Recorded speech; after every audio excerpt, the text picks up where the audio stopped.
Assalamualaikum warahmatullahi wabarakatuh. Alhamdulillahilladzi anzala as-sakinata fi qulubil mu'minin liyazdadu imanan ma'a imanihim.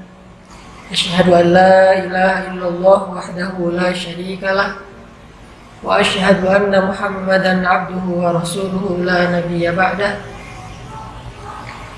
Allahumma shalli wa sallim wa barik ala sayyidina Muhammadin wa ala alihi wa sahbihi ajma'in. Allah Subhanahu wa ta'ala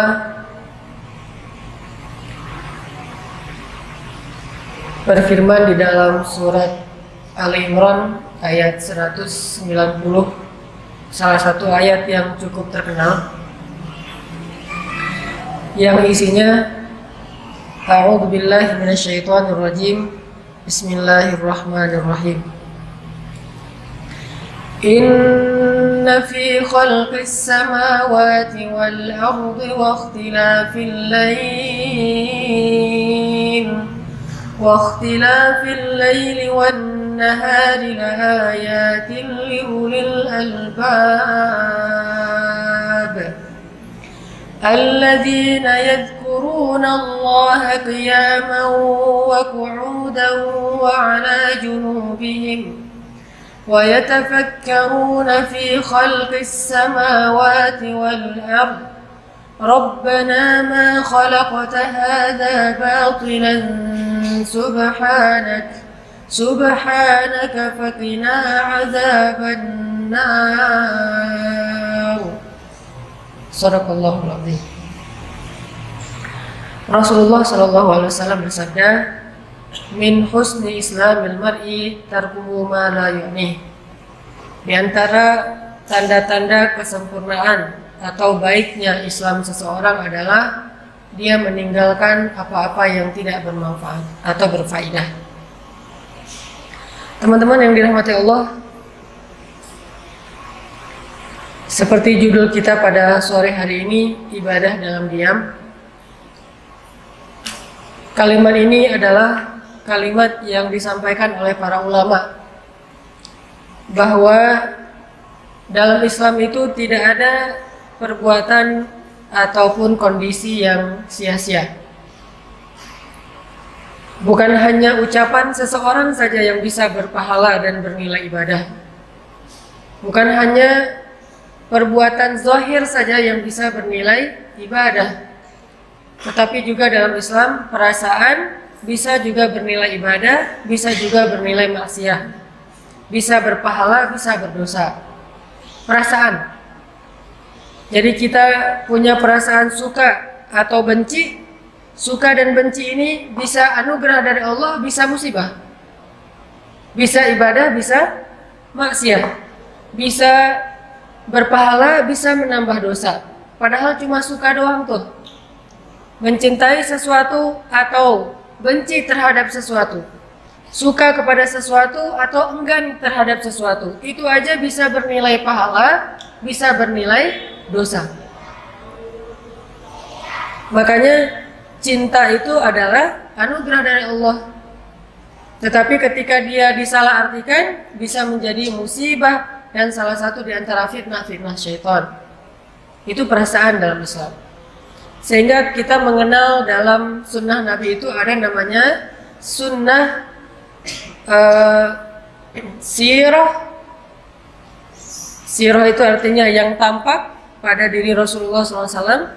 Ada juga sunnah yang dikenal dengan istilah sarirah. Sarirah itu yang tidak tampak tentang Rasulullah SAW.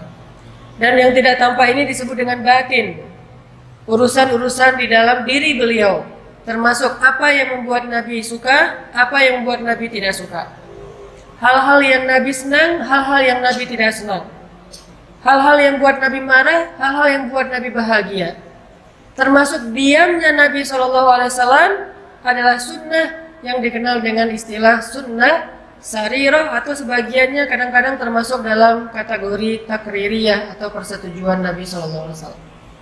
Ini artinya teman-teman bahwa dalam Islam ibadah bukan hanya dilakukan secara zahir, tampak, ruku, sujud, berdiri, dan amal-amal zahirnya.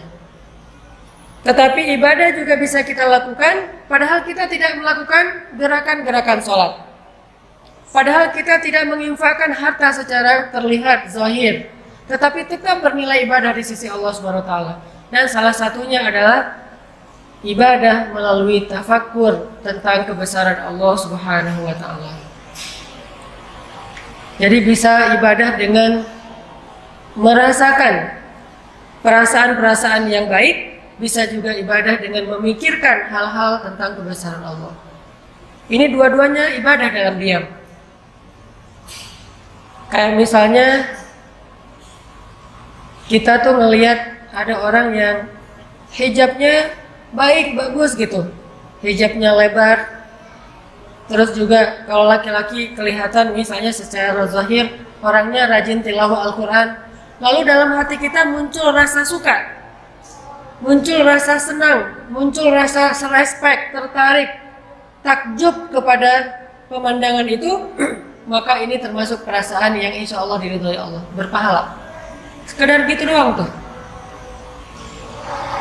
Kayak misalnya kita melihat ada seorang anak muda membantu orang tua di jalan nyebrang misalnya, atau dia sangat berkhidmat, sangat berbakti kepada kedua orang tuanya.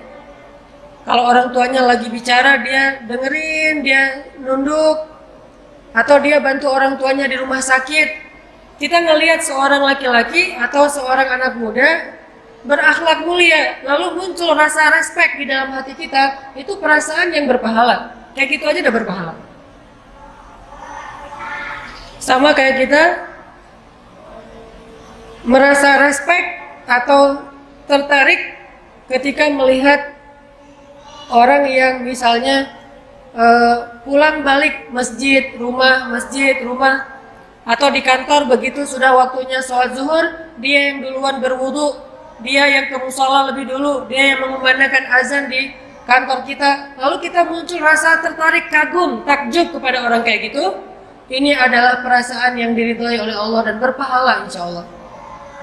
Demikian juga sebaliknya, ada orang yang ilfil melihat cewek berhijab, dia ilfil, bete gitu, nggak gitu-gitu amat kali, sok soleh atau apalah, pakaian ninja dan seterusnya. Walaupun dia tidak mengatakan dengan lisan, sekedar punya rasa tidak suka saja, itu berdosa di sisi Allah. Makanya ada doa di dalam Al-Quran, wala taj'al fi qulubina ghillan lilladzina amanu, dan janganlah engkau jadikan di dalam hati kami rasa ghillan, rasa tidak suka, rasa benci kepada orang yang beriman. Karena perasaan pun ada nilainya, berpahala atau dosa di sisi Allah Subhanahu wa taala. Jadi teman-teman, kalau kita pengen dapat pahala dalam diam, maka kendalikanlah perasaan kita. Suka tidak suka, cinta tidak cinta, dan seterusnya. Sampai ada hadis tentang keistimewaan mencintai karena Allah, dan itu banyak. Mencintai saja dan tulus cintanya. Seperti hadis tentang halawatul iman, ayyakunallahu wa rasuluhu ahabba ilaihi mimma siwahuma. Ketika Allah dan Rasul lebih dia cintai dari apapun juga. Perasaan cinta itu adalah iman. Begitu juga perasaan benci. Ayyakraha ayyauda ilal kufri kama yakrahu ayyuqadhafa finnar. Poin yang ketiga dari hadis tentang nikmatnya iman adalah benci terhadap dosa, terhadap kekufuran, sebagaimana dia benci jika dia dilemparkan ke dalam api neraka. Perasaan cinta dan benci. Jadi jangan katakan bahwa Islam itu tidak ada kebencian, ada, tapi kebenciannya terhadap kebatilan, kebenciannya terhadap kedurhakaan, kebenciannya terhadap kerusakan, kebenciannya terhadap kejahatan.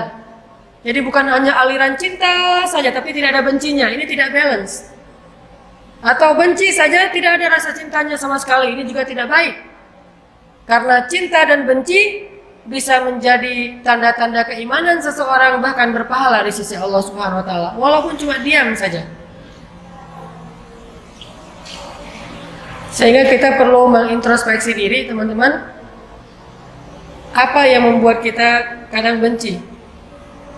Apakah masalah subjektif, hanya tersinggung perasaan kita, berarti benci kita ini benci yang tidak diridhoi Allah? Apakah karena urusan harta, berarti benci kita ini benci yang tidak diridhoi oleh Allah? Gara-gara persaingan bisnis jadi benci. Gara-gara ada yang nilainya lebih tinggi dari kita, jadi benci sama dia. Ini orang yang baper yang tidak diridhoi Allah SWT. Tetapi kalau kita bencinya bukan orang tetapi perbuatan dosanya, insya Allah itu benci yang diridhoi Allah. Cuman pada kesempatan ini kita akan lebih banyak membahas ibadah dalam diam yang kedua. Bukan ibadah dalam diam dalam arti perasaan, tetapi dalam angle ibadah tafakkur. Sebagaimana tadi ayat yang saya baca di surat Ali Imran 190, gimana caranya kita beribadah dengan cara bertafakkur terhadap kebesaran ayat min ayatillah, kebesaran Allah Subhanahu wa taala. Kalau kita perhatikan, kata para ulama, ilmu itu ada dua. Ada ilmu yang didapatkan dengan cara membaca, yang didapatkan dengan cara mendengar, yang didapatkan dari seorang ulama, yang didapatkan dari buku, namanya teori, atau dikenal dengan saqafah, wawasan. Ada juga ilmu yang didapatkan bukan dengan cara membaca, tidak tertulis di dalam kertas ataupun teks, tetapi didapatkan dengan cara mentafakuri, memikirkan, merenungkan, dan objeknya bukan tulisan, bukan bacaan, bukan huruf, tetapi objeknya adalah semesta. Itu dikenal dengan istilah hikmah. Sehingga ada orang yang dikenal dengan istilah alim atau orang yang ulama, ada juga yang dikenal dengan istilah hakim, orang yang bijaksana, ahli hikmah. Atau bisa jadi dua-duanya, seorang yang alim plus hakim. Dia banyak ilmu saqafah, wawasan, dia juga orang yang sangat hikmah, bijaksana karena mentafakuri kebesaran Allah. Dan kalau kita lihat di dalam Al-Quran, salah satu orang yang Allah sebutkan hakim atau Allah berikan hikmah itu adalah Nabi Yahya alaihissalam. Sejak kecil udah dikasih hikmah. Ya Yahya khudil kitaba biquwwah wa atainahul hukma sabiyya. Sejak kecil Allah sudah memberikan hikmah kepada Nabi Yahya. Apa maksud hikmah? Nabi Yahya lebih paham kitab Taurat daripada ayahnya sendiri, yaitu Nabi Zakaria. Padahal Nabi Yahya itu belajar Taurat dari Nabi Zakaria, tetapi beliau lebih mengerti Al-Taurat daripada ayahnya. Kenapa? Karena banyak tafakkur. Dari kecil hobinya itu sama dengan sepupu beliau, Maryam. Senangnya itu duduk di sebuah tempat yang terbuka lalu mentafakuri kebesaran Allah Subhanahu wa taala.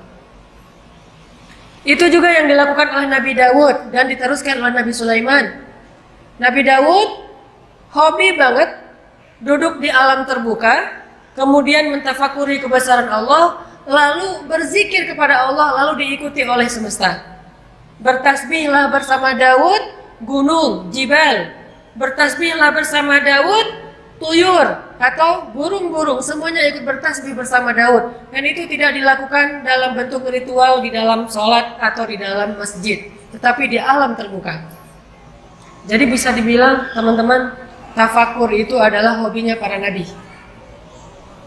Jadi kalau ada CV para nabi gitu ya, nama Yahya, lahir di Palestina misalnya, nanti hijrahnya sampai ke Yordan. Hobi misalnya tafakur. Kalau kita mungkin traveling, kalau saya mungkin main air gitu ya, Kalau para nabi itu hobinya tafakur. Bukan hampir, semua nabi itu senang tafakur. Semua nabi. Walaupun yang terkenal adalah Nabi Ibrahim, tafakur. Lihat bintang, ini Tuhan gak ya? Lihat bulan, inikah Tuhan? Lihat matahari, benarkah ini Tuhan karena dia lebih besar? Tafakur dalam mencari kebenaran. Lalu Allah membimbingnya kepada kebenaran. Lalu terkenal juga tafakurnya Sulaiman. Terkenal juga tafakurnya Nabi Ayub ketika beliau sakit. Terkenal juga tafakurnya Nabi Musa ketika di Madian dan di Bukit Tursaina. Terkenal juga tafakur yang sangat banyak dari para anbiya. Makanya Nabi Yahya lebih paham kitab Taurat daripada Zakaria, karena salah satu hobi yang paling disukai Yahya itu sejak dari kecil adalah tafakur. Dari kecil. Makanya buat ibu-ibu nih, biasakan anak kita tafakur, Bu. Gimana caranya? Pancing, kasih dia pancingan, kasih dia semacam clue gitu buat dia mentafakur. Biasakan dia, bantu dia, bimbing dengan tafakur. Misalnya pas lagi jalan ngelihat apa, kaitkan dengan Allah. Apapun yang terjadi dikaitkan dengan Allah. Apapun yang terjadi dihubungkan dengan Allah. Harus dihubungkan dengan Allah. Itu yang dilakukan oleh para anbiya dan orang-orang soleh. Kayak ada adegan kalau kita baca kisah Nabi Yahya. Suatu hari Nabi Zakaria seharian gak ketemu dengan anaknya Yahya, sehingga khawatir terhadap keselamatan Nabi Yahya. Soalnya orang-orang Bani Israel itu senang banget menyakiti para anbiya, dan banyak yang pengen membunuh Nabi Yahya. Soalnya ulama-ulama Bani Israel, Yahudi, takut Yahya itu akan menggeser posisi mereka di antara masyarakat sebagai ulama. Sedangkan posisi mereka sebagai ulama itu menguntungkan secara materi. Soalnya orang Yahudi ini curang kepada umatnya sendiri. Dia bikin syariat bukan dari Allah, dibuat-buat yang menguntungkan dia. Yang Allah menyebutnya dengan istilah yaktubunal kitaba bi aidihim, menulis kitab dengan tangan mereka sendiri. Wa yashtaruna bi ayatillahi tsamanan qalila, dan menjual ayat-ayat Allah dengan harga yang sedikit. Itu kerjaan Yahudi, ulama-ulamanya. Menghalalkan yang haram, mengharamkan yang halal. Sehingga ketika Nabi Yahya muncul, apalagi Nabi Isa, mereka khawatir posisi mereka terganggu dan membahayakan pendapatan mereka. Banyak kejahatan yang mereka lakukan demi ingin menggeser atau menyingkirkan Nabi Yahya alaihissalam. Sehingga suatu hari Nabi Zakaria tidak melihat Nabi Yahya di rumah ibadah, tidak juga di rumahnya. Sehingga Nabi Zakaria mencari-cari seharian, di mana Yahya, di mana Yahya. Akhirnya Nabi Zakaria mencari di dalam hutan. Ketika dicari di dalam hutan atau di sebuah kebun, Nabi Zakaria melihat Nabi Yahya sedang duduk di depan sebuah lubang yang dibuat sendiri oleh Nabi Yahya, mirip dengan kuburan. Maka mendekatlah Nabi Zakaria kepada Yahya, bertanya, "Ya bunayya, wahai anakku tersayang, apa yang kamu lakukan sendiri di dalam kebun ini? Apa yang sedang kamu lakukan sendiri di sini, wahai Yahya?" Apa kata Yahya? "Ya abati, wahai ayahku, bukankah ayah menceritakan bahwa yang bisa menghidupkan hati itu adalah mengingat kematian? Bukankah mengingat kematian itu akan membuat seseorang itu selalu sadar dan tidak lupa kepada Allah?" Kata Zakaria, "Benar." "Maka wahai ayah," kata Yahya, "saya sengaja datang ke sini menggali sebuah lubang seolah-olah itu kuburan. Lalu saya mengingat kematian dengan cara menatap ke arah kuburan itu. Lalu saya berkata kepada diri sendiri, wahai diriku, kamu pasti akan dikuburkan di tempat ini suatu saat kelak. Dan saat itu terjadi, maka kamu hanya seorang diri, tidak ada yang bisa menolong kamu, wahai diriku, jiwaku." Jadi Nabi Yahya itu usia masih sekitar 7 tahun, udah punya inisiatif tafakur. Bayangin anak 7 tahun gali kuburan terus tafakur. Ada nggak sih anak sekarang kayak gitu? Yang ada anak sekarang 7 tahun mungkin nge-game. Anak 7 tahun mungkin sibuk dengan gadgetnya. Anak 7 tahun ngejar-ngejar Go Pokemon.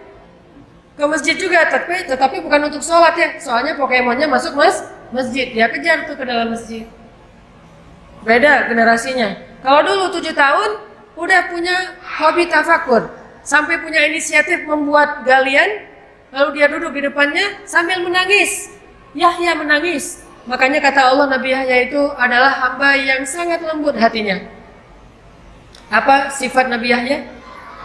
Wahananan min ladunna wa zakatan wa kana taqiyya. Hanan at-taqi. Itu sifat Nabi Yahya. Saya menamakan diri dengan Hanan at-taqi itu karena berharap bisa meneladani Nabi Yahya, dan itu salah satu nabi favorit saya banget lah pokoknya. Makanya pas saya punya anak laki-laki satu-satunya, langsung saya kasih nama Yahya. Dari dulu saya favorit banget, ngefans banget sama Nabi Yahya. Seandainya ada IG-nya pasti saya following. Cuma nggak ada IG-nya. Dikepoin cari-cari mana IG Nabi Yahya, memang nggak ada kan ya. Facebooknya nggak ada, IG-nya nggak ada, yang ada suratnya. Sehingga saya hafal surat tentang Nabi Yahya, yaitu surat Maryam yang dibuka dengan kisah Nabi Yahya. Lalu saya berdoa dengan doa Nabi Zakaria supaya dikasih anak laki-laki dan akan diberi nama Yahya. Alhamdulillah dikabulkan. Itu ajaib banget tuh doa. Kalau teman-teman pengen punya anak laki-laki dan soleh, coba hafal doa di pembukaan surat Maryam. Fahabli min ladunka waliya waj'alhu rabbi radiyya. Ya Allah, beri saya seorang anak laki-laki yang meneruskan dakwah dan jadikan dia anak yang Engkau ridhoi. Dan jadikan dia seorang anak yang lembut, yang bersih, yang tidak pernah berbuat dosa, yang berbakti kepada kedua orang tuanya. Dan saya menamakan dia Yahya. Sehingga alhamdulillah Allah berikan kepada saya seorang anak laki-laki yang saya memperhatikan lembut sekali. Anak saya yang bernama Yahya luar biasa, lembut sekali. Nggak pernah marah-marah. Kalau dia marah pun minta disayang. Kalau kita marah, sayang aja katanya. Nggak mau dimarahin. Dari lahir suaranya ketika udah bayi lahir kan teriak-teriak tuh. Saya punya anak pertama namanya Aisyah, kedua Maryam, ketiga Yahya, keempat Mutia. Kalau Maryam ini lahir teriak-teriak. Karena emang bidannya bapaknya sendiri. Saya yang menjadi bidan, lahir tidak ada dokter, tidak ada bidan. Saya tarik aja kepalanya. Jadi pas dia keluar dari kandungan, yang pertama dia lihat wajah saya. Oh, ini bapak saya. Sehingga dia dekat banget sama saya. Kalau saya ke laut surfing dia ikut. Ini yang namanya juga lahir, yang pertama dia lihat adalah muka saya. Tapi teriaknya, suaranya lantang gitu, layaknya bayi. Kalau Yahya pas lahir suaranya pakai irama, gitu. Wah, ini pakai irama Kurdi nih. Jadi kayak saya membaca ini ada bakat gift suara, sehingga kalau mengaji lebih mudah daripada ya yang latihan. Itu Nabi Yahya, lembut sekali hatinya, dan semakin sering tafakur, semakin lembut hati Nabi Yahya. Dan tidak pernah berbuat dosa.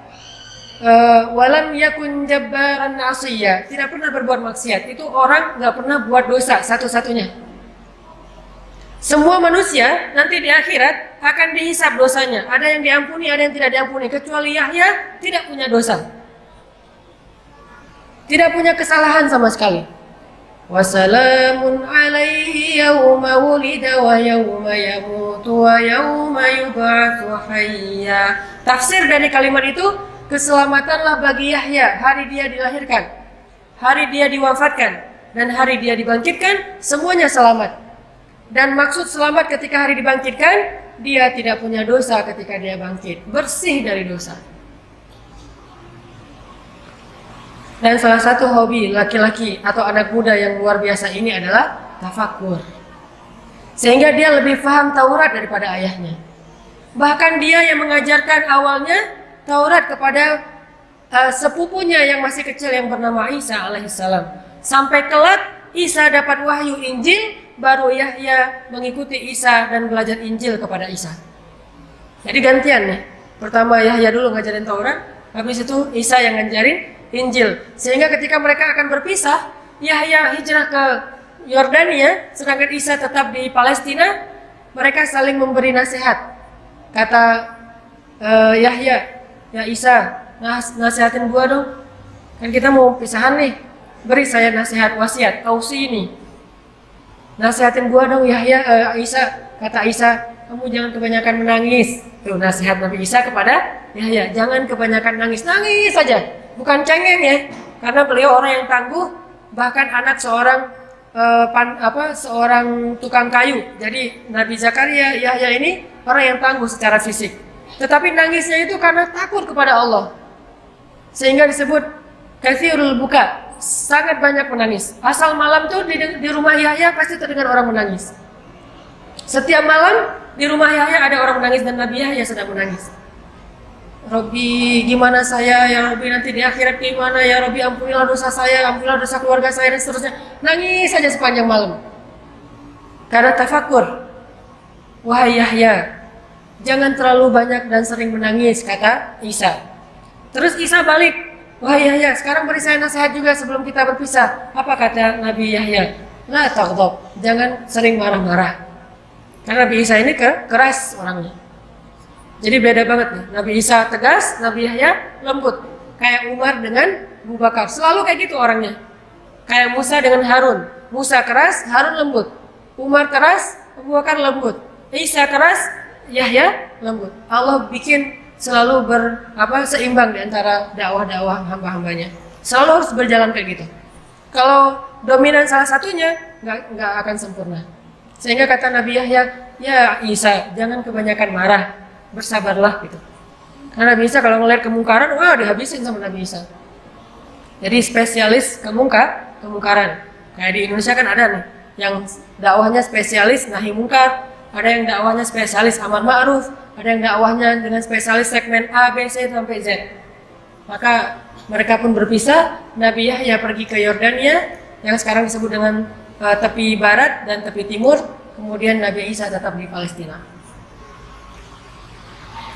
Ini hobinya Nabi Yahya. Sehingga kalau teman-teman baca kisah para sahabat, orang tuh makin sering menangis, makin sering tafakur, makin dalam ilmu hikmahnya. Orang kadang sering tafakur, terus di hatinya tuh dilembutkan dengan air mata. Karena air mata ini membersihkan jiwa, membersihkan hati, sehingga makin lama makin lembut, peka banget. Tafakur, nangis, makin peka. Tafakur lagi, nangis, peka. Terus saja gitu. Ternyata ini pendidikan luar biasa loh. Bahkan kalau nggak sekolah pun, cukup tafakur aja, ini udah jadi orang hebat nih. Nggak usah sekolah yang sifatnya akademik misalnya. Walaupun itu sesuatu yang baik. Dia nggak sekolah akademik pun, dia kerjanya tafakur aja setiap hari, itu aja udah menjadi orang yang luar biasa. Karena ini adalah sekolahnya para nabi, ini mata kuliahnya para sahabat, ini materi pendidikannya keluarga-keluarga para anbiya, tafakur. Dan ini sudah jarang dibahas di sekolah-sekolah kita. Kalau tidak dibahas di sekolah, harusnya dibahas di rumah, tetapi juga di rumah sedikit. Kalau teman-teman tahu, saya awal tahu dakwah itu gara-gara tafakur. Dulu ketika saya sekolah, pesantren namanya, pesantren kita itu pesantren modern, campur ikhwan akhwat, sehingga tetap aja namanya campur, ada kenangan-kenangan kayak gitu-gitu deh. Ada yang suka-sukaan gitu ya, kecuali saya doang. Kenapa? Karena saya nggak ada yang mau. Untung ya, untung saya fisik biasa aja, wajah biasa aja, terus juga secara materi keluarga saya orang miskin. Terus prestasinya juga nggak unggul-unggul amat, sehingga tidak ada yang mau. Kalau pengen sih pengen, cuma nggak ada yang mau, gimana ya? Dan saya mah apa tuh kan? Jadi nggak ada aja adegan-adegan kayak gitu. Belum lagi nanti pesantren kita itu pernah menjadi pesantren yang ikut lomba band. Malah salah satu band yang cukup terkenal di Aceh tuh dari pesantren.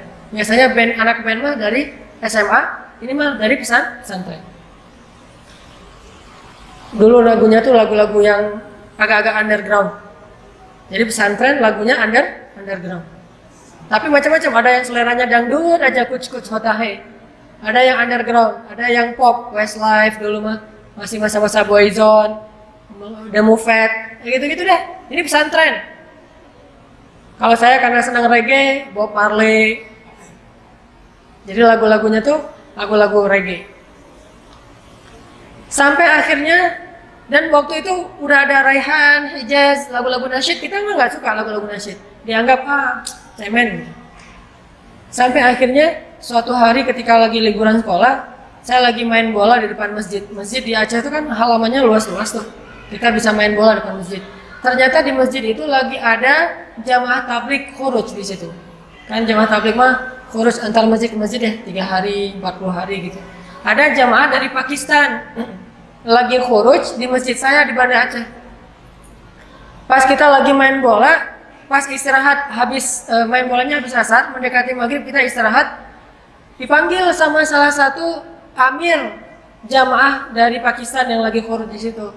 Sini gitu, pakai bahasa Inggris. Come here. Akhirnya saya datang, duduk di sebelah dia senyumin aja, senyum orang soleh. Dari senyumnya aja udah nambah iman ya. Kalau senyum kita kan mematikan, ini senyumnya menghidupkan. Ada orang yang senyum mematikan hati, ada orang yang senyumnya menghidupkan hati. Makanya cewek-cewek kalau nge-posting, senyumlah yang menghidupkan hati. Senyumnya ditutup dengan cadar, jadi nggak kelihatan. Kalau senyum kita berlebihan, malah mematikan hati orang yang melihat. Ini orang soleh senyum ke saya, jadi saya kayak dapat ilham, dapat hidayah gitu.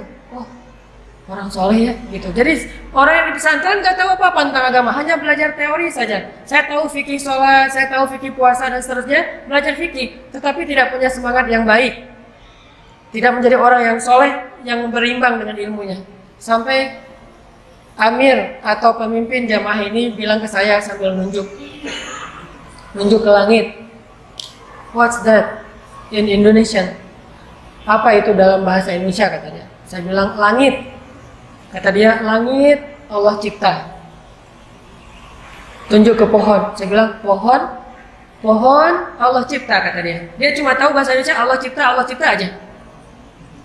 Terus dia tunjuk, ada sapi yang lagi merumput di depan masjid. Itu sapi Allah cipta. Gitu aja terus, setengah jam Allah cipta, terus Allah cipta. Tapi setelah Allah cipta, saya ngerasa ada sesuatu yang beda di dalam jiwa saya. Jadi kayak orang yang baru sadar dan baru bangun dari tidur. Itu luar biasa, kerasa banget di hati kita. Ini namanya fiqhul qulub. Pemahaman yang paling baik itu dirasa di hati, bukan hanya difahami dengan logika. Dan itulah yang disebut dengan fikih dalam Islam. Dan itu tidak akan didapatkan kecuali dengan cara-cara yang Allah ajarkan. Diajarkan oleh orang-orang ahli hikmah, materinya adalah kebesaran-kebesaran Allah dan akan sampai ke dalam hati. Bukan menambah wawasan. Wawasan apa orang saya juga udah tahu. Langit orang saya yang ngasih tahu. Pohon, sapi, batu, segala macam, gunung, karena rumah saya itu dekat laut, dekat gunung. Jadi kita nggak bolan banget. Jadi anak kalau saya nonton si bolan tuh kayak nonton masa kecil saya. Kadang di laut, kadang di gunung. Kalau kita haus tinggal pergi ke kebun wakaf. Di Aceh tuh banyak kebun wakaf. Tinggal petik aja buah kelapa, petik, manjat, petik sendiri, kupas sendiri. Banyak anak Aceh tuh ngupas kelapa itu nggak pakai golok, ngupas kelapa pakai gigi. Kelapa muda dikupas pakai gigi, kayak ngupas mangga. Makanya kita nggak pernah ke dokter gigi, copot sendiri gitu. Langsung ngupas pakai gigi, terus digeprok gitu, udah aja minum air kelapa. Pokoknya si bolang banget lah. Jadi dekat laut, dekat gunung, gunungnya kelihatan, lautnya kelihatan. Tanya, laut, saya bilang Allah cipta, karang Allah cipta, gunung Allah cipta, awan Allah cipta, dan seterusnya.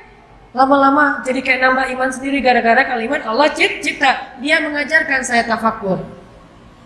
Akhirnya sejak saat itu saya mulai rutin khuruj, ikut jamaah tabligh.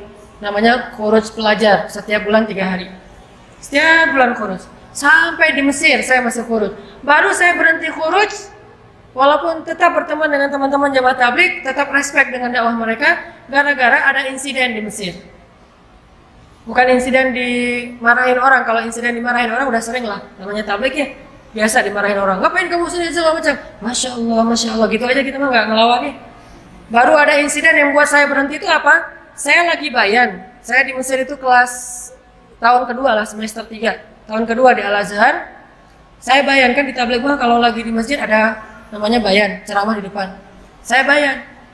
Bayan 1 jam. Setelah selesai bayan, ada seorang bapak-bapak salaman sama saya. Assalamualaikum, waalaikumsalam. Dia ternyata tadi itu duduk di depan saya. Siapa namanya? Saya sebutin. Dari mana? Dari Indonesia. Oh, belajar di mana? Di Al-Azhar, saya bilang. Kata beliau, saya ini ngajar di Al-Azhar, profesor kamu. Wah, ternyata yang dengar bayan saya adalah dosen saya sendiri, cuman beda semester gitu. Dosen tafsir Al-Quran semester terakhir, yang nanti saya akan ketemu beliau. Kalau nanti udah semester terakhir, saya itu dosen kamu di Al-Azhar. Nih ya, kamu tuh tadi pas bayan banyak salah, katanya. Aduh, banyak informasi yang keliru, banyak hadis-hadis yang nggak kayak gitu, banyak tafsiran yang keliru dan seterusnya. Oh gitu, Prof, maaf, saya nggak tahu segala macam. Makanya kalau kamu mau belajar, udah aja nggak apa-apa kamu khuruj, nggak apa-apa kamu berdakwah, tetapi jangan bayan dulu, karena bayan itu menyampaikan ilmu. Kalau nggak paham bisa membahayakan orang yang mendengar. Akhirnya saya minta maaf, dan sejak saat itu saya tidak berani lagi untuk bayan. Mulai saya belajar ke gerakan Ikhwanul Muslimin. Saya tinggal di pelosok yang banyak tokoh-tokoh ikhwannya. Salah satu guru ikhwan saya, Profesor Dr. Abdurrahman Uwais, meninggal dalam kudeta militer di Mesir, dan mudah-mudahan mendapatkan pahala syahid. Dan foto beliau tersebar di koran, saya tahunya di Indonesia, beliau ditembak. Dan itu orang soleh banget, udah soleh baik lah gitu. Setiap beliau nggak pernah mengambil gajinya di kampus. Diambil sih 1.000 pon, tetapi setelah diambil langsung dibagi-bagi kepada mahasiswa.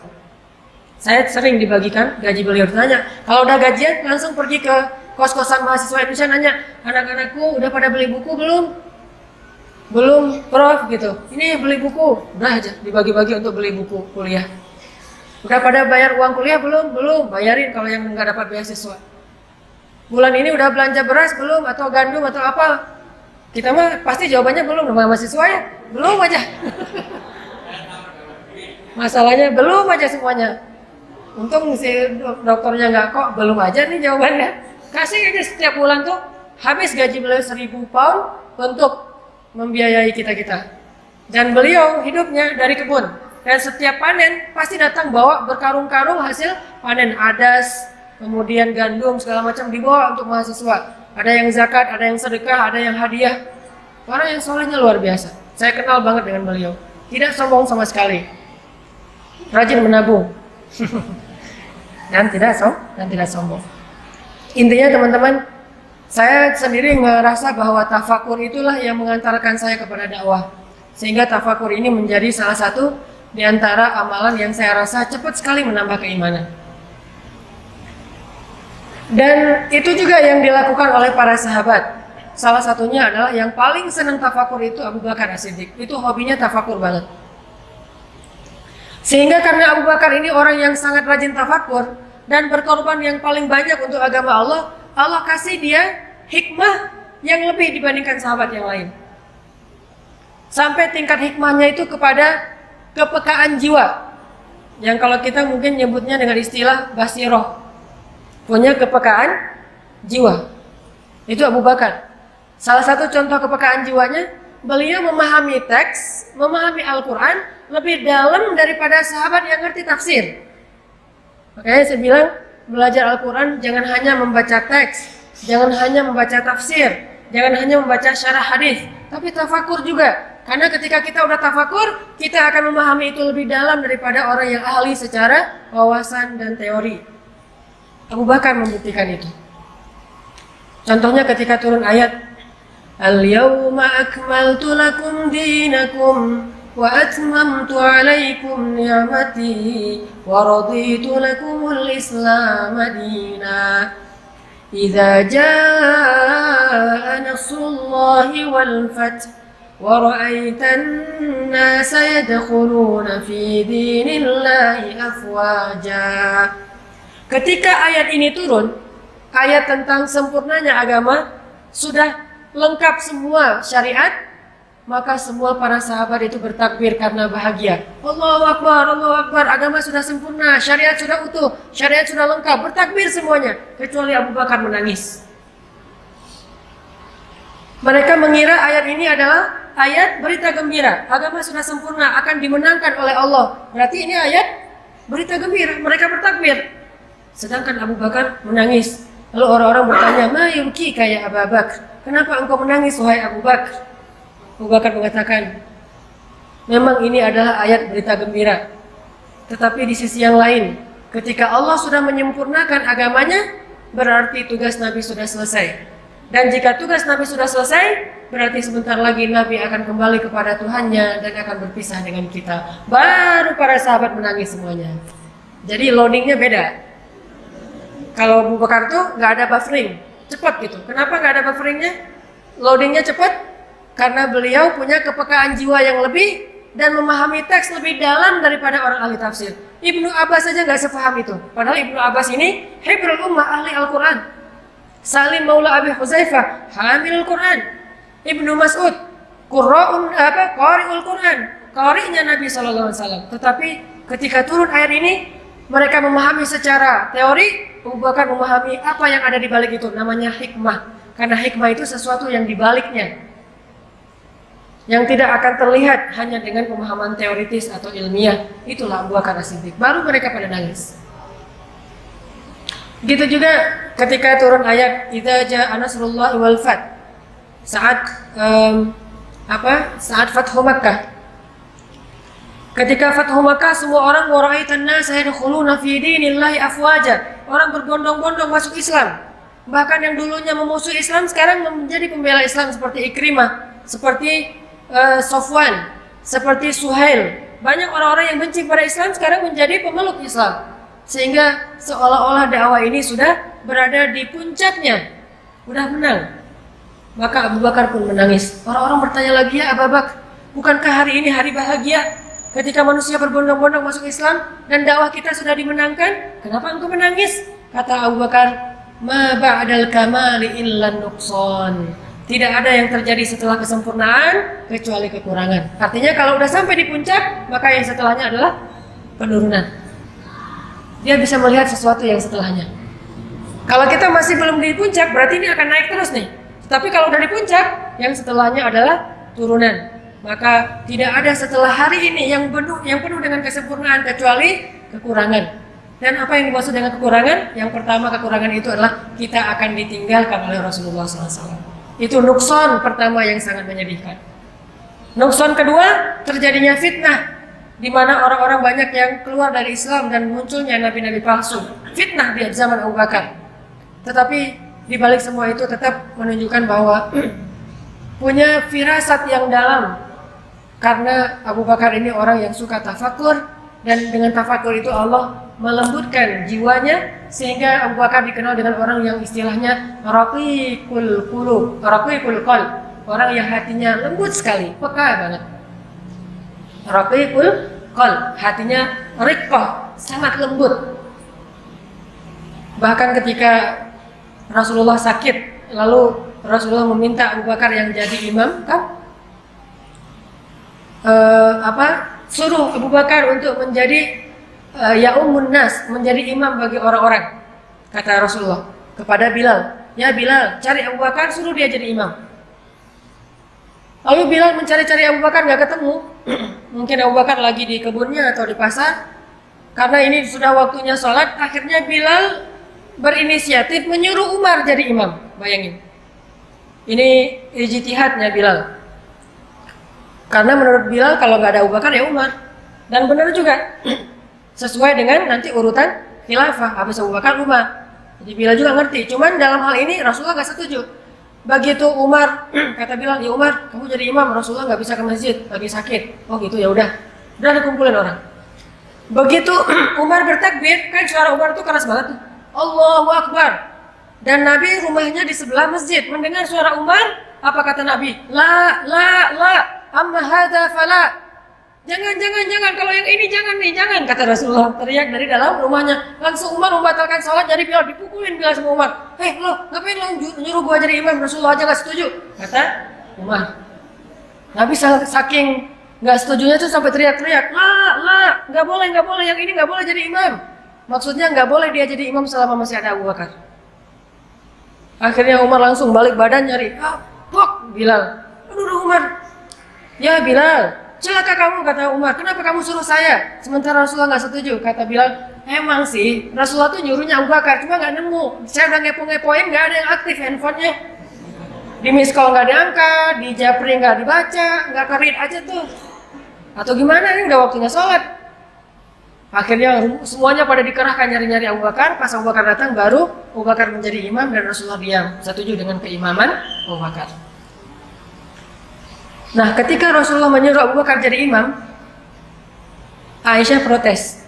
Karena Aisyah itu anaknya sendiri, anaknya Abu Bakar, protes. Ya Rasulullah, suruh orang lain, jangan Abu Bakar. Sesungguhnya Abu Bakar itu orang yang lembut sekali hatinya. Kalau dia jadi imam, saya khawatir lebih banyak menangisnya daripada bacaannya. Bayangin, baru Bismillahirrahmanirrahim, Alhamdulillahirabbil alamin. Udah aja nangis. Ini kapan selesainya nih, nangis melulu. Karena Abu Bakar itu kalau baca Quran, satu ayat baca, nangisnya kayak udah baca satu lembar. Baca lagi satu ayat, nangisnya lama seperti baca satu lembar. Nangis saja, karena hatinya lembut. Dan dia paham sesuatu yang tidak difahami secara teori. Tafakur. Sampai pada waktu subuh, setelah setelah Rasulullah selesai sholat, Rasulullah berdiri di atas mimbar. Ini hari subuh terakhir Rasulullah sebelum wafat. Itu hari terakhirnya Rasulullah di muka bumi. Rasulullah berdiri dalam keadaan lemah, keringetan, lagi meriang berat, dan itu sakit keras beliau memaksakan berdiri, dan Nabi mengatakan, wahai kaum muslimin, sesungguhnya ada seorang hamba Allah yang diberikan pilihan oleh Allah antara kembali kepada kekasihnya atau tetap bersama keluarganya. Maka hamba itu pun memilih untuk kembali kepada kekasihnya karena dia rindu kepada kekasihnya. Langsung Abu Bakar yang duduk di depan mimbar nangis. Umar terus menoleh Abu Bakar. Abu Bakar, ngapain nangis? Bisa aja itu yang dimaksud adalah Bani Israel, laki-laki itu adalah Bani Israel. Jadi Umar memahami Nabi lagi berkisah nih. Ada seorang laki-laki yang diberikan pilihan, mau kembali kepada kekasihnya atau tetap bersama keluarganya. Dia memilih kembali kepada kekasihnya karena tidak tahan dengan rindu kepada kekasihnya. Oh, ada ya Bani Israel. Kirain sama Umar Bani Israel orang soleh. Lalu Abu Bakar mengatakan, ya Umar, tahukah kamu siapa laki-laki itu? Kata Umar, emang siapa? Dialah Rasulullah SAW. Beliau ternyata sudah diberikan pilihan untuk kembali kepada Allah atau tetap bersama kita, dan beliau telah memilih untuk kembali kepada Allah. Baru satu masjid nangis. Selalu aja gitu. Beda. Yang satu udah nangis duluan, yang lain, oh ya udah nangis deh. Nangisnya nunggu komando dari Abu Bakar. Dan itu juga luar biasa ya, Rasulullah mah nyawanya ditawar ya. Rasulullah mau meninggal nggak? Mau dong, gitu. Rasulullah mau meninggal atau mau tetap hidup ya Rasulullah? Meninggal aja deh, Rasulullah mah. Kalau kita coba, Ustaz, mau meninggal sekarang? Oh jangan dong, saya belum beres segala alasan modus gitu ya. Jangan meninggal sekarang, tuh ombak lagi bagus tuh. Ntar aja kalau pulang dari Batu Karas misalnya, ombak dulu. Ini artinya Rasulullah itu sampai nyawanya aja ditawar sama Allah. Malaikat yang datang tuh nggak enak hati, cabut nggak, yang nggak tega, kayak seorang dokter mau nyuntik anaknya sendiri. Kalau nyuntik anak orang kan nyuntik aja kan ya. Atau mau mengkhitan putranya sendiri kan, gimana nih, kasihan nih anak saya, kamu nggak usah dikhitan aja deh.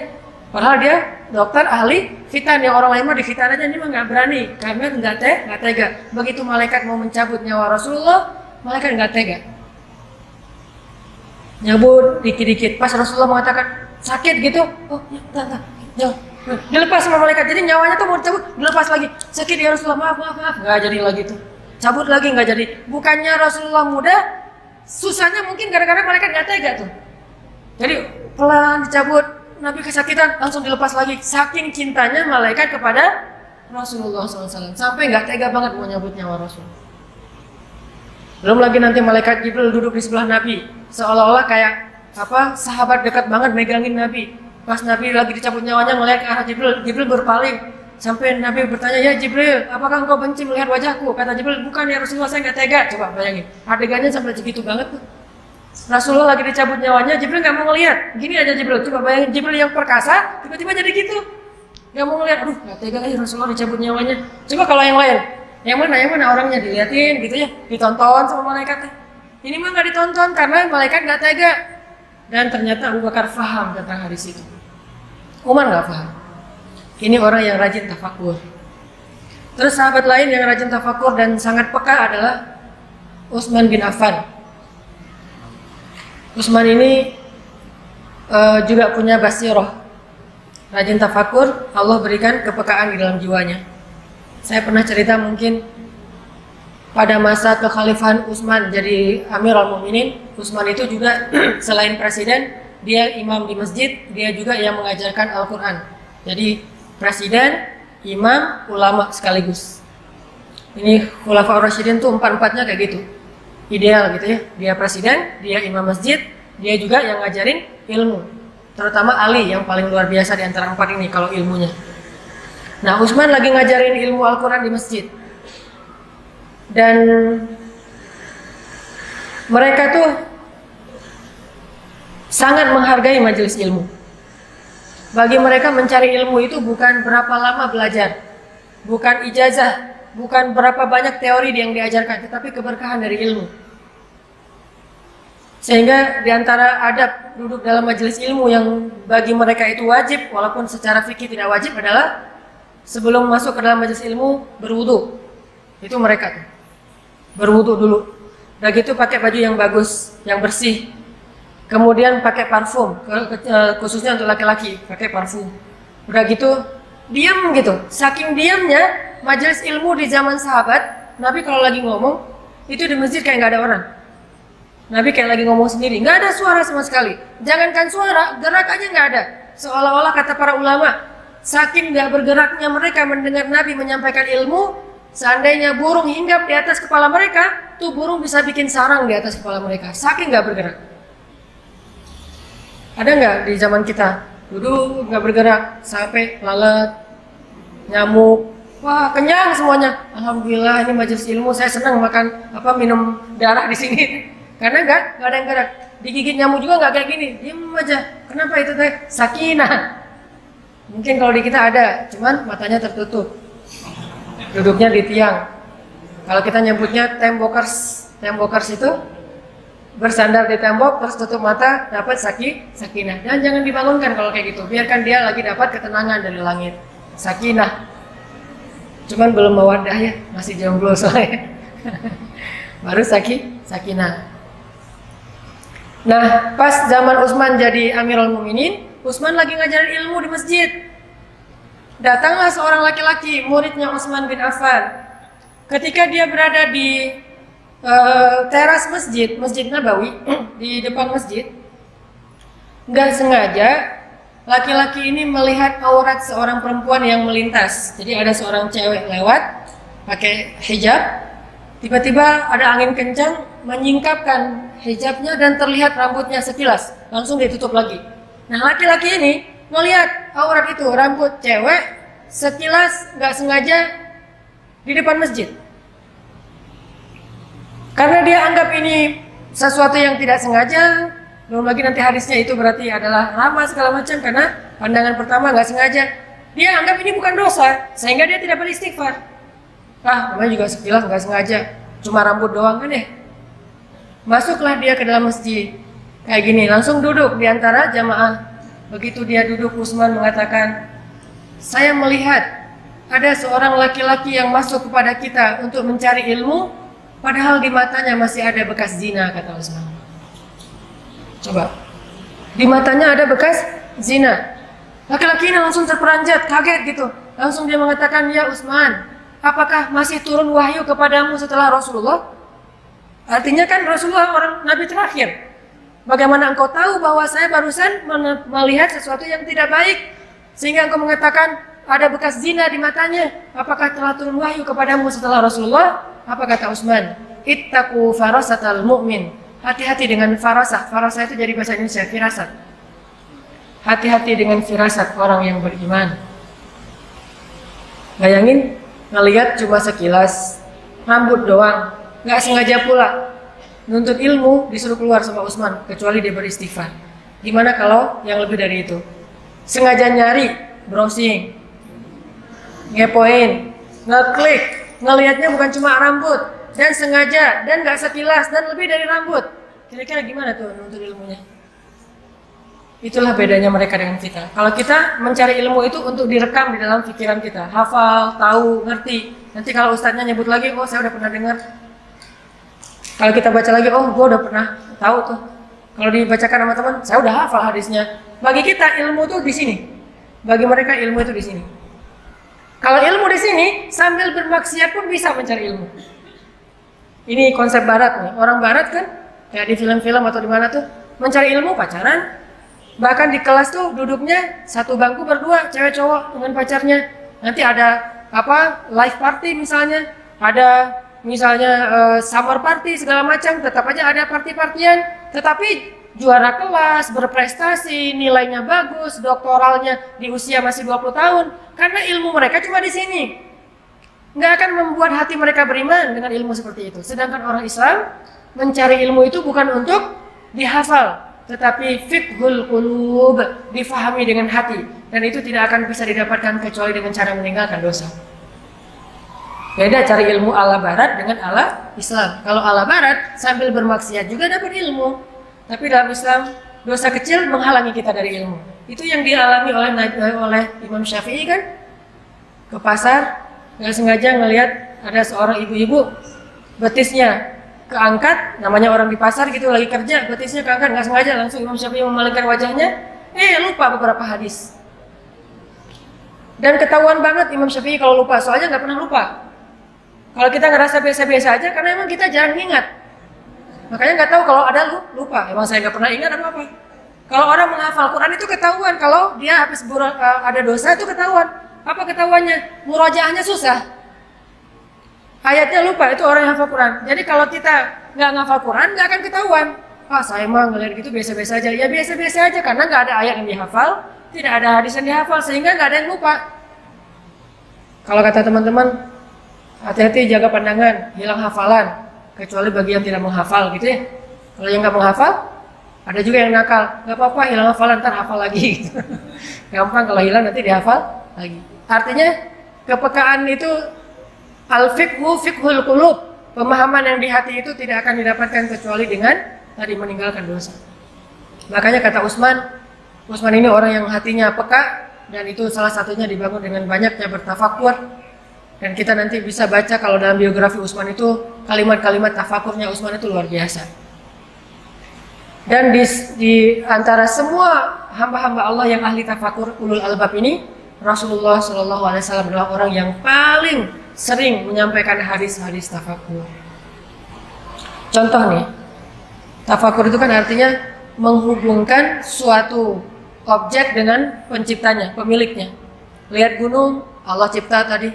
Lihat langit, Allah cipta. Kalau nggak bahasa itu minimal kita bahasanya Masya Allah, Subhanallah, Allahu Akbar. Itu artinya menghubungkan suatu objek semesta dengan pemiliknya. Itu namanya tafakur. Kayak tadi ayatnya, Rabbana ma khalaqta hadza batilan subhanaka faqina adzabannar. Dan gak usah terlalu ribet dengan yang benar subhanallah atau masya Allah, sama aja lah. Saya sering banget dapat pertanyaan, Ustadz, kita kalau ngelihat keajaiban alam semesta bacanya yang benar subhanallah atau masya Allah ya? Ayatnya subhanallah tuh. Subhanak artinya subhanallah. Bisa juga masya Allah, tergantung maksud. Subhanallah itu artinya nggak mungkin sia-sia. Masya Allah itu artinya nggak mungkin kecuali dengan seizin Allah. Sama-sama bisa dibaca dengan ketakjuban. Kayak kita ngelihat alam yang luar biasa, ada siklusnya, subhanallah. Artinya nggak mungkin ini terjadinya secara sia-sia, pasti ada maksudnya. Itu bacanya subhanallah. Tapi kalau kita bilang masya Allah, itu artinya ini nggak akan mungkin terjadi kecuali dengan seizin Allah, dengan kehendak Allah. Berarti bacanya tergantung niatnya, tergantung maksudnya apa di dalam hati kita. Rasulullah itu sering sekali mengaitkan satu objek dengan Allah atau akhirat. Itu tafakur. Contoh, jadi dalam satu perjalanan, kalau nggak salah ini perjalanan perang Tabuk, Nabi berhenti di sebuah rest area di oasis. Kan perjalanannya tuh panjang, harus berhenti di beberapa spot. Suatu malam, Nabi dengan pasukannya kaum muslimin berhenti di sebuah oasis. Di dengan takdir Allah kebenaran waktu itu malam bulan purnama, dan mungkin purnama yang paling sempurna. Kayak mungkin di kita tuh ada fenomena bulan yang paling dekat jaraknya dengan bumi sehingga bulan terlihat lebih besar. Waktu itu mungkin kayak gitu, lagi bulan purnama sempurna banget dan tidak ada awan, cerah sekali, satu helai awan pun nggak ada. Lalu para sahabat yang lelah berjalan, mereka tidur di hamparan pasir sambil ngelihat ke langit, melihat bulan purnama yang terang banget tapi tidak menyilaukan. Hening pada ngelihat langit gitu sambil istirahat gitu. Jadi hiburan mereka itu ngelihat langit. Kalau hiburan saya tuh ngelihat istri. Maaf ya bagi yang belum punya. Hiburan saya itu menatap wajah istri saya seperti rembulan, tapi jangan dari jarak dekat. Kalau dari jarak dekat kan rembulan mah nggak mulus sih, dari jarak jauh gitu.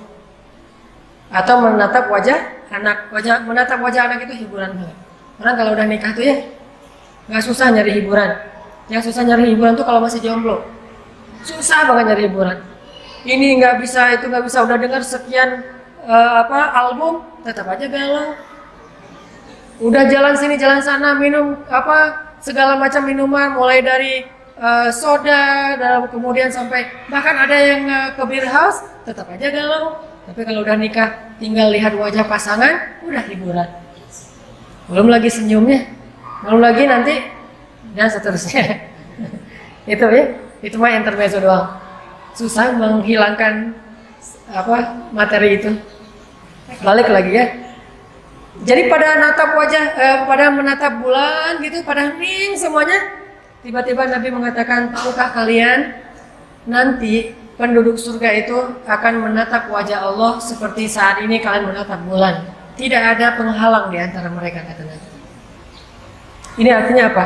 Apapun objeknya dihubungkan dengan Allah dan akhirat. Dihubungkan dengan Allah dan akhirat itu tafakur. Melihat bulan, nanti gini nih, kita ngelihat wajah Allah di dalam surga, nggak ada penghalang sama sekali, bening gitu, teduh, terangnya tapi tidak menyilaukan. Oh gitu ya Rasulullah, semangat lagi mereka untuk beramal soleh. Tafakur.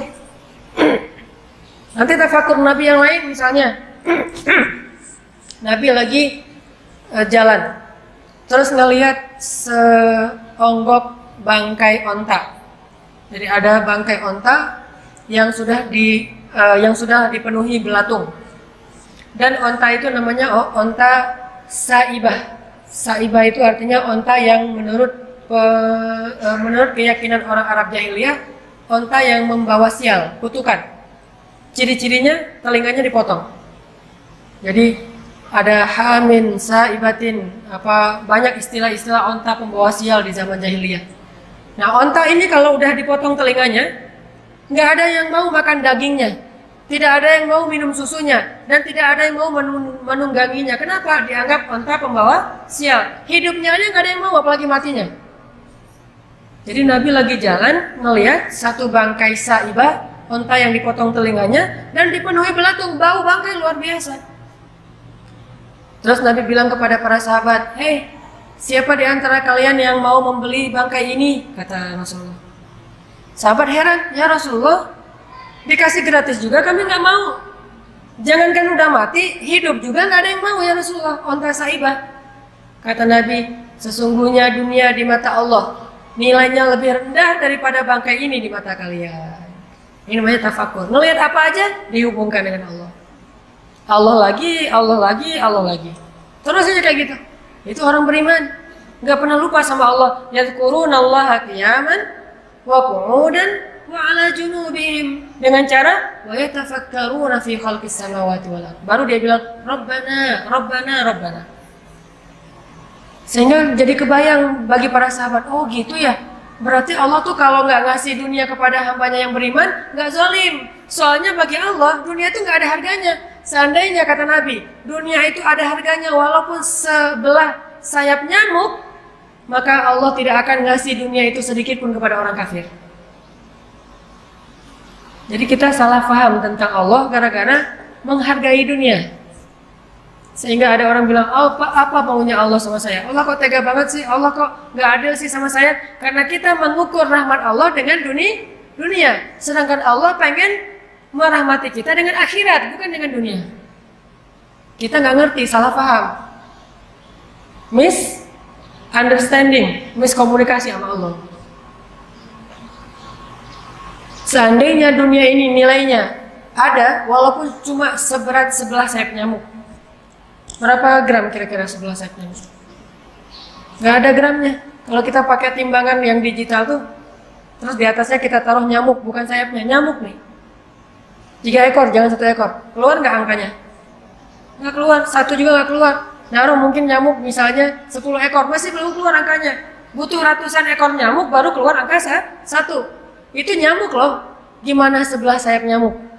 Lebih nggak keluar lagi angkanya, saking tidak ada nilainya dunia di mata Allah. Seandainya ada segitu aja nilainya, maka Allah nggak mau ngasih dunia ini kepada orang kafir, karena Allah nggak mau merahmati orang kafir. Jadi kalau ada orang kafir dikasih dunia dan seisinya, itu bukan karena Allah lebih sayang mereka daripada orang mukmin, tetapi bukan berarti Allah juga nggak ngasih dunia untuk orang beriman. Bagi Allah, dunia itu bukan ciri dari kasih sayang Allah. Dunia ini bisa jadi amanah, bisa juga jadi fitnah. Sedangkan rahmat bukan dunia, akhirat. Kecuali Allah kasih dunia yang menjadi kebaikan untuk akhirat. Kaya tapi dermawan, itu baru rahmat namanya. Kalau kaya doang bukan rahmat. Makanya yang kita disuruh cemburu itu bukan ke orang kaya, tetapi orang kaya yang dermawan. La hasada illa fitnatain. Tidak boleh cemburu kecuali kepada 2 orang. Salah satunya orang yang kaya dan menghabiskan kekayaannya fi sabilillah, menghabiskan kalimat kata kuncinya. Kekayaannya fi sabilillah. Jadi yang kita cemburu itu bukan kekayaan, tetapi habisnya kekayaan itu di jalan Allah. Jadi dunia itu baru jadi rahmat kalau dunia itu membawa orang kepada akhirat, baru jadi rahmat. Kalau semata-mata dunia saja, itu bukan rahmat di mata Allah. Jadi jangan salah paham. Kok saya setelah hijrah malah susah hidup saya? Jangan salah paham.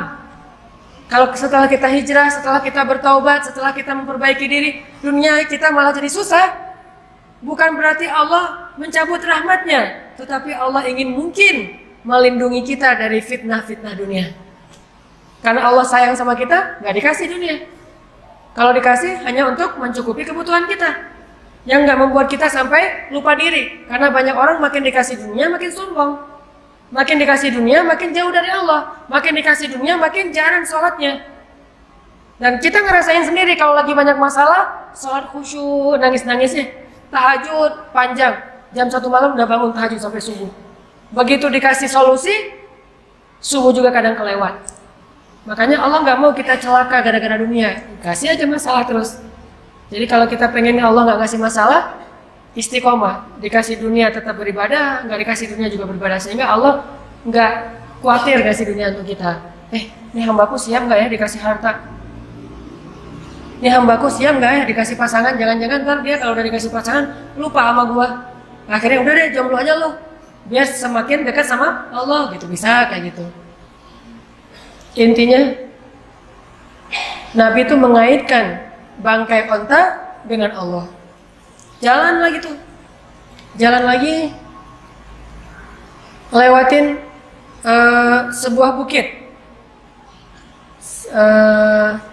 namanya Bukit Jamdan di daerah Madinah, antara Madinah dengan Madain Soleh, agak-agak jauh dari kota Madinah. Namanya Bukit Jamdan. Jamdan ini salah satu bukit yang paling angker bagi orang Arab. Jadi kalau udah lewat lereng atau lembah Jamdan, semua orang ketakutan, dianggap ada jin penunggunya. Dan di situ banyak orang yang celaka.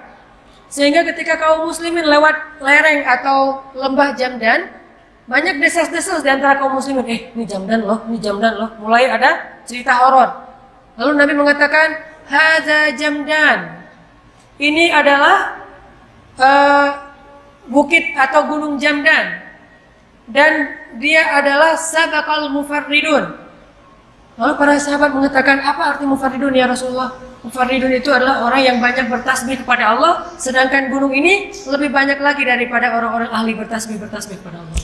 Jadi kalau ada orang ahli ibadah, tasbih terus ribuan kali tasbih, gunung Jamdan ini lebih banyak lagi bertasbih kepada Allah. Artinya Nabi itu mengaitkan semesta itu dengan Allah. Ini hamba Allah. Jadi kalian gak usah khawatir. Kalau kita jalan kemana-mana itu kita melihat, oh ini hamba Allah, ini hamba Allah, ini hamba Allah. Sehingga kita tidak hidup di dunia yang jauh dari penciptanya. Melihat apapun, ini hamba Allah. Jangan kayak orang yang tidak beriman mengatakan alam. Oh ini fenomena alam. Alam lagi, jarang yang Allah. Saya kan paling sering tuh nonton kalau di TV Nat Geo ya, National Geographic. Senang banget nonton Nat Geo, terutama yang Nat Geo Wild tentang alam liar gitu. Dan selalu bahasanya alam telah menyediakan segalanya untuk kita. Yang nyediain alam. Itu bahasa orang evolusi.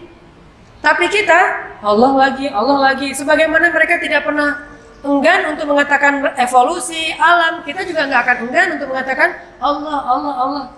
Sehingga saya kalau lagi nonton Nat Geo tuh, Masya Allah, Subhanallah, sering terkagum-kagum sendiri ngelihat kebesaran Allah di alam semesta.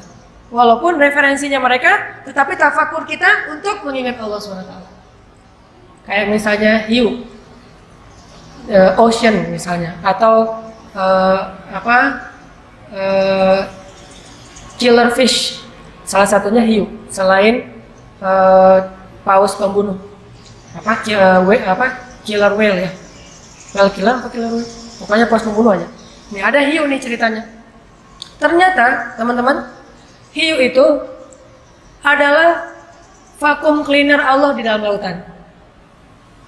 Dia itu hanya makan ikan atau makhluk laut yang terluka atau akan jadi bangkai dan akan jadi polusi di dalam laut.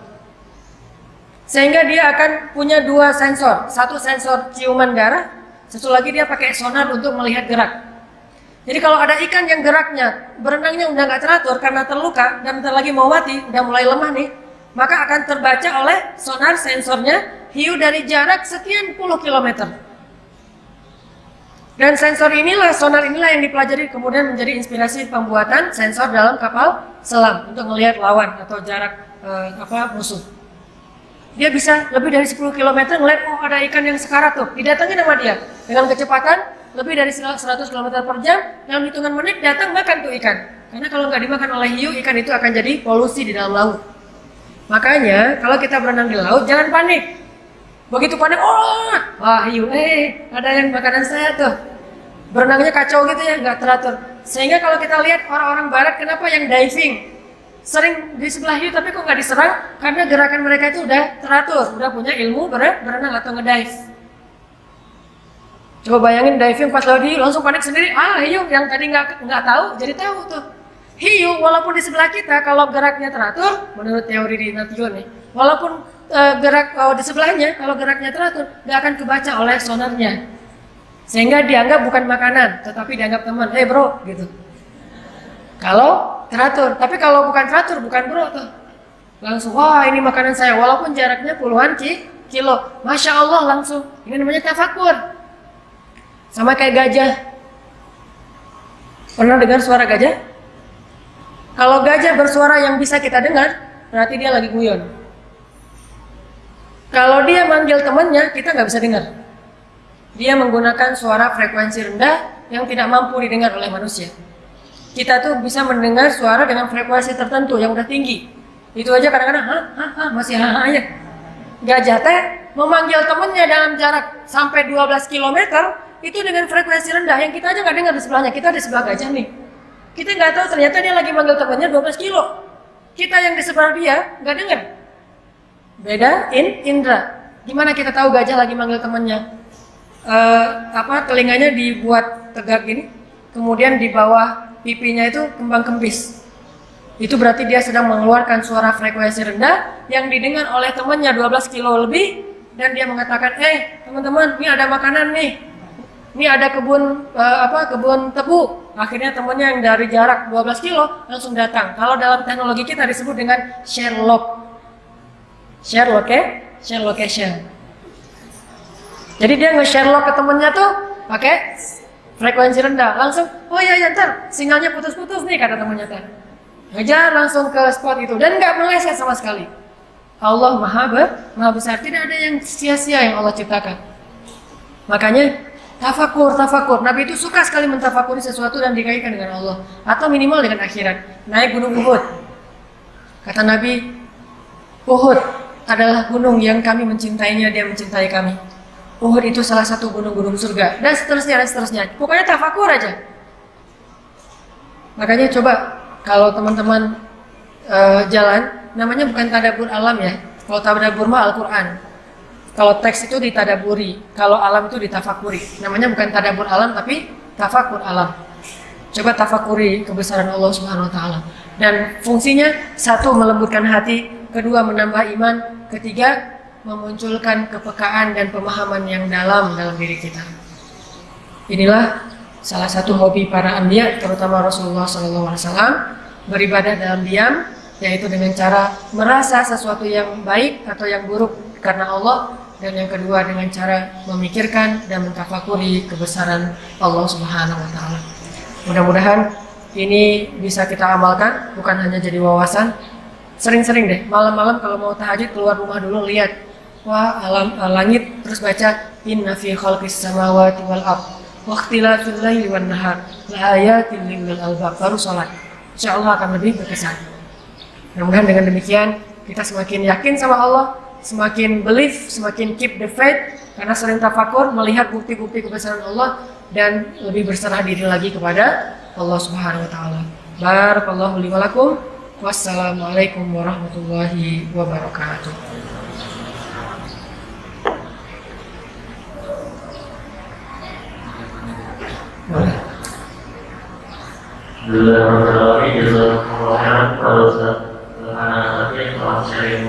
Kita semua. Kita masih ada masih ada waktu kurang lebih sekitar 15 menit lagi. Kita buka sesi tanya jawab pada jamaah. Silakan kita yang diminta. Untuk sesi awal saya dibuka satu pertanyaan dari Iwan dan satu pertanyaan dari awalnya. Silakan. Masnya satu, yang awalnya mungkin. Silakan Mas. Assalamualaikum warahmatullahi wabarakatuh. Assalamualaikum. Ustaz, maka saya pahami mau Ustaz. Kalau bisa kita ambil kesimpulan yang saya dapat adalah faktor itu adalah bagian dari kita berdialog dengan alam dan berdialog dengan Allah. Itu akan menghasilkan hati yang lembut. Lantas, kalau misalkan hati kita sudah terlalu keras, apakah berdialog terlebih dahulu atau kita melakukan hati kita terlebih dahulu agar ketika berdialog itu langsung bisa masuk ke dalam hati. Kemudian ada tips atau trik dari Ustaz ketika kita berdialog itu seperti apa? Apakah di setiap suasana atau ada momen-momen tertentu yang berdialog itu bisa langsung masuk ke dalam hati? Itu aja Ustaz. Terima kasih. Assalamualaikum warahmatullahi wabarakatuh. Pernah curhat nggak sama Allah? Gimana curhatnya? Atau kapan? Asar. Oke. Salah satu cara kita tafakur atau berdialog dengan Allah itu curhat. Kayak yang dilakukan Nabi Daud dan Nabi Sulaiman. Dan curhat itu pakai bahasa yang paling lembut dan paling romantis yang kita bisa. Kalau Nabi Sulaiman itu paling lembut menggunakan bahasa ilahi. Dan kayak orang ngobrol aja, bukan kayak doa yang berirama ya atau berbahasa Arab. Ini ngobrol aja, tapi lembut, pelan. Ilahi, saya adalah hambamu. Saya punya banyak dosa. Saya hina, saya tercela, saya punya banyak aib. Terus dialog sama Allah. Lalu kita sebutkan kebesaran-kebesaran Allah. Ya Allah, Engkau maha besar. Ini semuanya adalah ciptaanmu. Langit yang tinggi, Engkau yang membangunnya. Bumi yang terhampar, Engkaulah yang membentangkannya. Kita sebut kebesaran Allah. Lama-lama itu memunculkan rasa takjub dalam diri kita. Biasakan dialog dan berduaan aja, jangan libatkan orang ketiga. Jangan dialog sama Allah yuk, jangan. Udah aja sendiri. Karena ini adalah amalan pribadi. Kalau bareng-bareng namanya nanti muhasabah. Kalau dialog sendiri Ini munajat, bermunajat kepada Allah. Dan kalau teman-teman lagi dalam masa sedih, itu kesempatan paling baik buat kita tafakur dan dialog. Makanya bersyukurlah kalau sesekali Allah kasih kesedihan. Karena nggak akan pernah sama berdialog dalam suasana sedang gembira, bahagia, dengan ketika lagi sedih. Itu nggak sama. Untuk kapasitas iman seperti kita, beda dengan sahabat. Kalau mereka stabil kapanpun. Kalau kita butuh pengkondisian hati dulu. Kalau lagi sedih, dialognya nyaman banget sama Allah. Dan itu kesempatan jangan dilewatkan. Begitu sedih, jangan cari playlist lagu-lagu yang bisa menikmati kesedihan. Justru ketika kita lagi sedih, langsung pakai kesempatan itu. Saya mau curhat sama Allah, mumpung lagi sedih nih. Siapa tahu besok sudah berubah. Dan kesedihan kayaknya dalam kehidupan kita itu sesuatu yang bukan asing ya, sering datang kesedihan dalam hidup kita. Macam-macam penyebabnya, bisa teman, bisa pasangan, bisa pekerjaan, bisa kadang-kadang nggak jelas, tiba-tiba sedih aja. Ternyata pasti cari-cari tahu nggak ada duit. Mungkin awalnya nggak ketahuan, kayak ada teman saya tuh lagi dirawat di rumah sakit, DB gitu. Tiba-tiba ada yang masuk, kayak lagi kena DMGD, masuk ke itu dirawat inap di situ, sakit. Terus dokternya pas periksa, ini sakitnya apa nih, kok kamu panas tinggi segala macam. Ternyata sakitnya apa? Dok, saya emang nggak sakit apa-apa, cuma nggak ada duit. Itu masalah dia. Sehingga obatnya adalah dikasih duit. Intinya adalah kalau lagi mumpung kita sedih, lagi ada masalah, itu kesempatan buat kita curhat sama Allah. Tafakur itu salah satunya dengan cara munajat, curhat sama Allah. Kata Nabi Zakaria, Rabbi wahanal azmu minni washta'ala ar-ra'su syaiba wa lam akum bidu'aika rabbi syaqiyya. Rabbi inni khiftul mawaliya min wara'i wa kanat imra'ati 'aqira fahab li min ladunka waliya yarisuni wa yarisu min ali yaqub waj'alhu rabbi radiyya. Ini panjang nih curhatnya Nabi Zakaria. Kayak gitu kita curhat sama Allah. Rabbi, tulang saya sudah lemah, rambut saya sudah berubat, tapi saya nggak mau putus asa berharap kepada Engkau ya Allah. Saya khawatir kalau saya meninggal nanti siapa yang meneruskan dakwah saya. Jadi ngomong gitu masalahnya apa sama Allah. Itu namanya munajat.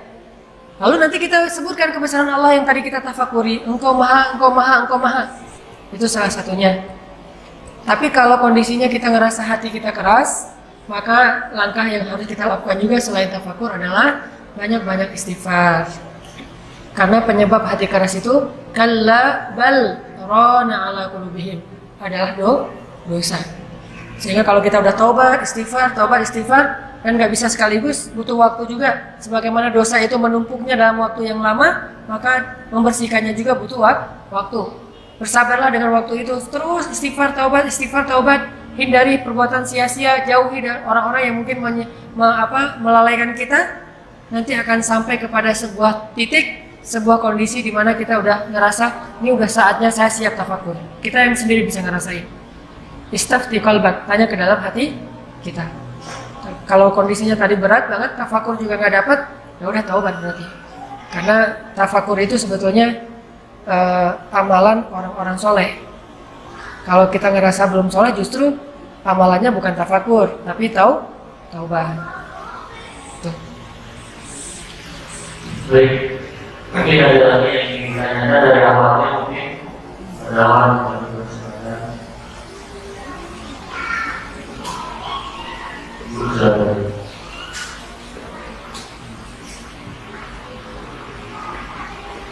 Assalamualaikum Pak Ustaz. Waalaikumsalam. Pak Ustaz dari Bandung ya Pak Ustaz. Mohon Bu. Kami salam abdimu. Pak Ustaz. Ya Bu. Dalam tafakur itu apakah supaya kita khusyuk ya?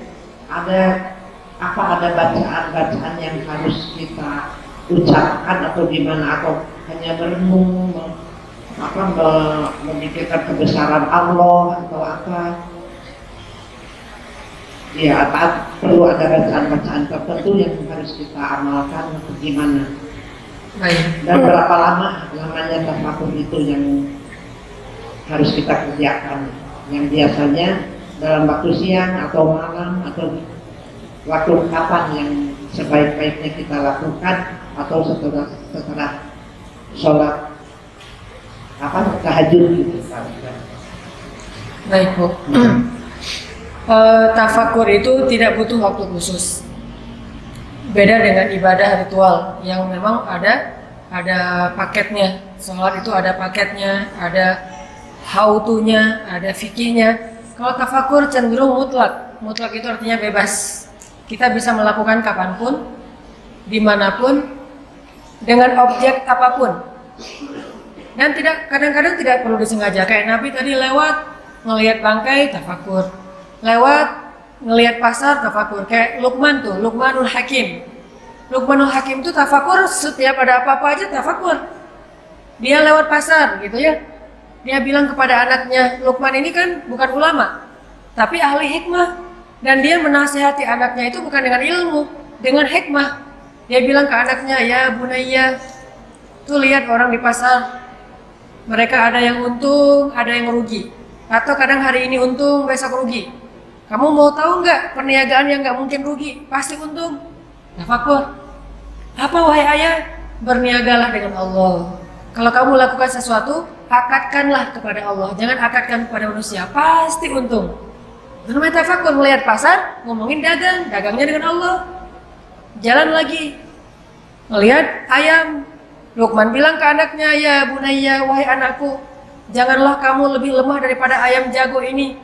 Kata anaknya, gimana lemah wahai ayah? Ayam ini bangun sebelum fajar, maka bangunlah kamu sebelum dia berkokok. Artinya tahajud. Jalan lagi, pas Luqman kerja di ladang gandum tuannya, dia hitung butiran-butiran gandum. Luqman bilang kepada anaknya yang ada di surat Luqman, wahai anakku, tidaklah satu amalan sekecil biji gandum ini disembunyikan di langit atau di perut bumi atau di dalam bongkahan batu kecuali Allah pasti tahu dan akan menghisapnya di akhirat. Gandum. Jadi apa aja dikaitkan dengan Allah, akhirat, dan itu butuh latihan juga. Nggak bisa sekaligus. Kadang-kadang ya, tapi tafakurnya apa ya? Nggak ngerti ya. Kaitkan aja dengan Allah minimal. Ini Allah cipta, ini Allah cipta, minimal itu aja. Dari situ nanti akan berkembang. Kita mengasah tafakur kita dengan cara melatihnya, dengan membiasakannya. Jadi nggak ada waktu khusus, tidak ada bacaan khusus, tidak ada objek khusus. Bacaan khususnya mungkin ayat tadi surat Ali Imran 190, tapi tidak harus membaca ayat itu.